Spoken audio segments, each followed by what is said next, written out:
દીકરીનું જ્યારે જોવાનું હોય ને ત્યારે મા બાપ કુટુંબીજનો એ દીકરીનો બહુ વિચાર કરે.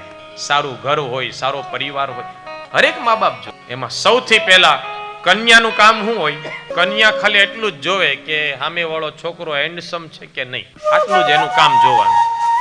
કન્યા વરે તે રૂપમ માતા વિત્તમ. માં શું જોવે? પૈસા વાળા હોય તો જ મારી દીકરી આપ, નકર નહીં. પિતા શ્રુતમ. બાપુજી જોજો તમે ખાલી સાંભળે કે આ લોકો કેવા હું માગે. બે દીકરીનું કામ છે રૂપ જોવાનું, માનું કામ છે પૈસા વાળા છે કે નહીં, પણ બાપુજી ખાલી સાંભળે. બાંધવા શ્રુતમ ઈચ્છંતી. કુટુંબીજનો હોય અથવા તો સગા સંબંધી હોય, એ એવું જોવે કે ભાઈ આમાં સમાજમાં એનું માન કેવું છે, એ નામચીન માણા છે કે નહીં, વ્યવહાર હારો છે કે નહીં, એ સગા સંબંધીનું જોવાનું કામ. અને બાકી જે જાનમાં જાય એનું કામ શું હોય? રસોડામાં શું છે એ પેલા જોઈ લ્યો, એ પ્રમાણે ચાંદલો લખાવા થાય ને. એટલે માતા વિત્તમ પિતા શ્રુતમ બાંધવા શ્રુતમ ઈચ્છંતી મિષ્ટાનમ ઇતરે જન.